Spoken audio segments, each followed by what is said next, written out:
কারণ তারা তাদের মন্দ কাজের জন্য অনুতপ্ত হয়েছিল।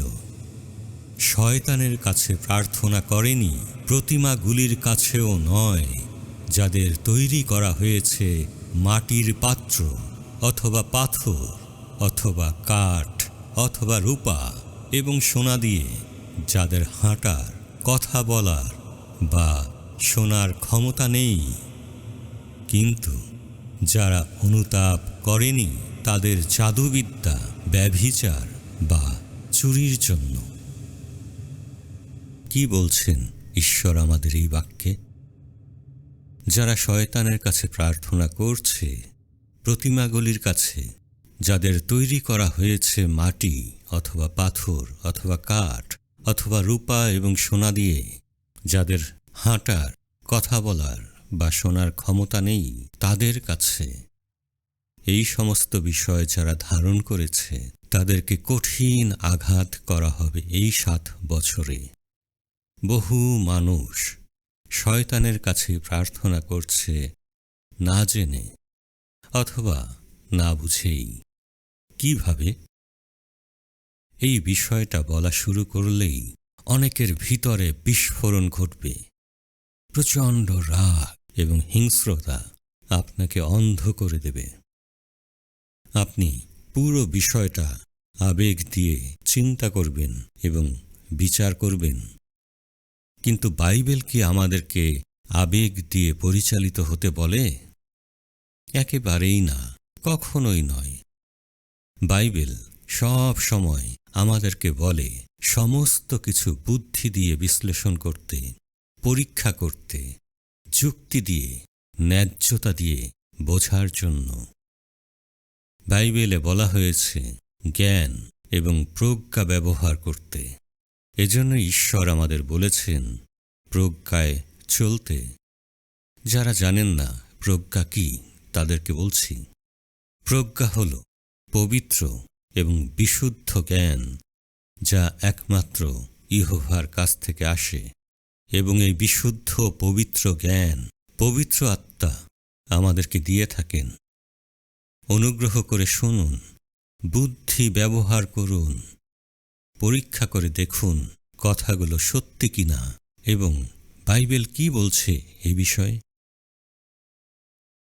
এখন পৃথিবীর সমস্ত খ্রিস্টানদের কাছে ক্রুশ হল সেই য়েশুয়া মসীহের পবিত্র প্রতীক অথবা খ্রিস্টিয়ানিটির। য়েশুয়া ক্রুশকে পবিত্র করার জন্য ক্রুশে মারা যাননি।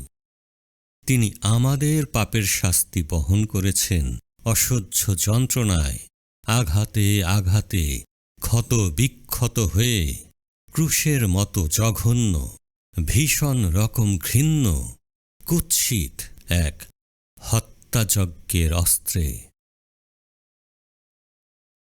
এখন সমস্ত চার্চের পুলপিঠের পিছনে ক্রুশ স্থাপন করা হয়েছে কাঠ, পাথর, লোহা, স্টিল, পিতল, রূপা অথবা আরও দামি কোনো বস্তু দিয়ে। বিশাল বড় করেই তৈরি এবং স্থাপন করা হয়েছে এই ক্রুশ, এবং এই ক্রুশের সামনেই নত হচ্ছে হাজার হাজার, লক্ষ লক্ষ, কোটি কোটি মানুষ। কেউ জেনে এবং কেউ না জেনেই। আপনি কি জানেন ক্রুশ কার প্রতীক? শয়তানের প্রধান শিষ্যদের একজন, আইসিসের। আইসিস হল জাদু, মাতৃত্ব, উর্বরতা এবং আরোগ্যের দেবী, ওসিরিসের বউ, এবং তাদের ছেলের নাম হোরাস। এই আইসিসের আশীর্বাদ দণ্ড হল ক্রুশ অথবা সিস্ট্রাম, এবং য়েশুয়াকে হত্যা করার জন্যই এই ক্রুশ ব্যবহার করা হয়েছিল ভাই বোন। আর এটা করেছিল রোমান রাজত্ব, রোম। আর এই সিস্ট্রাম অথবা ক্রুশ রোমান ক্যাথলিক অর্গানাইজেশন সমস্ত পৃথিবীতে খ্রিস্টানদের মধ্যে পবিত্র বস্তু হিসেবে প্রতিষ্ঠিত করেছে? কি বলছে ইতিহাস এই বিষয়ে? রোমান উপাসনার বিষয়ে, রোমান আরাধনার বিষয়ে? উপাসনা ও বিস্তার। যদিও আইসিসের উপাসনা রীতির উদ্ভব ঘটেছিল মিশরে, তবুও গ্রেকো রোমান যুগ অর্থাৎ গ্রিক এবং রোমান রাজত্বের সময় সমস্ত ভূমধ্য সাগরীয় অঞ্চলে ছড়িয়ে পড়ে এবং বিশেষত গ্রিস এবং রোমে অত্যন্ত প্রভাবশালী হয়ে ওঠে।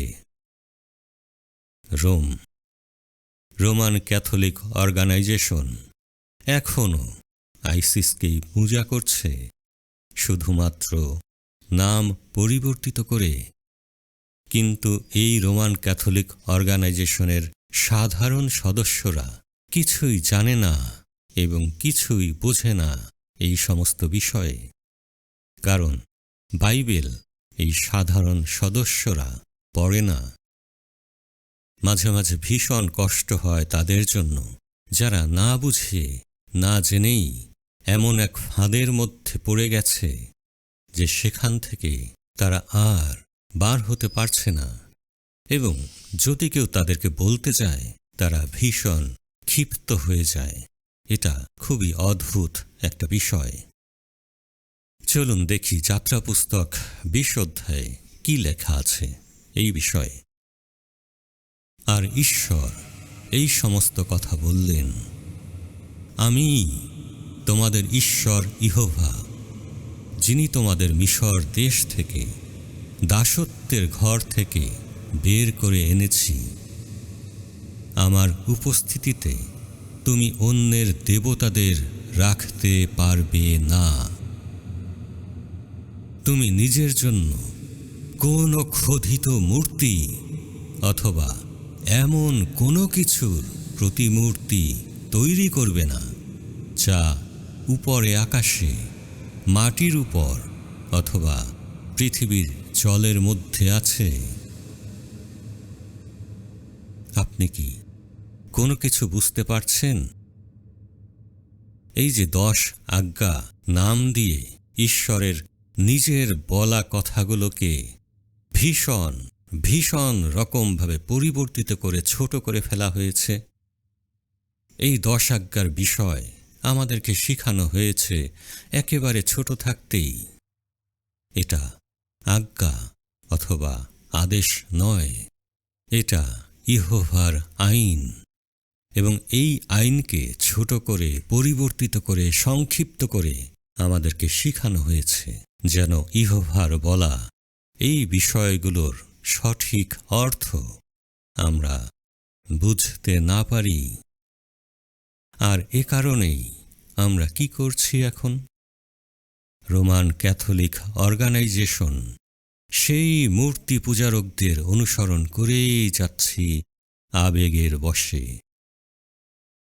একজন অন্ধ কি আর একজন অন্ধকে পথ দেখাতে পারে? তারা দুজনেই কি গর্তে পড়বে না? এশুয়ার বলা এই কথাগুলোর সঠিক অর্থ কি আপনি বোঝেন না, জানেন না? আর কতদিন অন্ধ হয়েই আর একজন অন্ধের পথ ধরে বিপথে হাঁটবেন জগতের প্রশস্ত পথে? এশুয়া কোন ক্রুশ বহন করতে বলেছে আপনাকে? এই পৃথিবীতে যে কষ্ট, দুঃখ, হতাশা, যন্ত্রণা, ব্যথা, অপমান বহন করার কোনো প্রয়োজন আপনার নেই, সেটাই আপনার ক্রুশ। খ্রিস্টান পরিবারে জন্মগ্রহণ করলেই আপনি খ্রিস্টিয়ান নন। চার্চে গেলেই আপনি খ্রিস্টিয়ান নন। জলে বাপ্তিস্ম নিলেই আপনি খ্রিস্টিয়ান নন। খ্রিস্টিয়ান শব্দের অর্থ, আবারও বলি, খ্রিস্টিয়ান শব্দের অর্থ এশুয়ার অনুসারী। তাই এশুয়ার অনুসারী হবার জন্য আপনাকে এশুয়ার সমস্ত শিক্ষা, সমস্ত নির্দেশ এবং তাঁর দেওয়া প্রতিটি আদেশ মেনে চলার আপ্রাণ চেষ্টা করতে হবে সব সময়। শুধুমাত্র তাহলেই আপনি খ্রিস্টিয়ান হতে পারবেন। ভাই বোনেরা, সময় খুবই কম। নোহের সময় যেমন হয়েছিল, য়েশুয়ার দ্বিতীয় আগমনের আগেও ঠিক একই রকম বিষয় ঘটবে। কারণ বন্যা এসে সবাইকে ভাসিয়ে না নেয়া পর্যন্ত তারা কিছুই বুঝতে পারেনি। নোহ সেই সময় বহু মানুষকে বলেছিল মন পরিবর্তন করতে, কিন্তু সবাই তাকে ব্যঙ্গ, উপহাস এবং অপমান করেছিল। এখনো ঠিক সেই বিষয় ঘটছে একই রকমভাবে। য়েশুয়ার বলা এই মহা দুর্যোগ একেবারে হঠাৎ উপস্থিত হবে, ঠিক যেভাবে বন্যা শুরু হয়েছিল, এবং তখন আর কিছুই করার থাকবে না আপনার। এখনো অল্প কিছুটা সময় আছে প্রস্তুতি নেবার, কিন্তু সেটা খুবই খুবই কম। উঠুন, জেগে উঠুন ভাই এবং বোনেরা, প্রস্তুত হন। আর কতদিন ঘুমিয়ে থাকবেন? উঠুন, প্রস্তুত হন।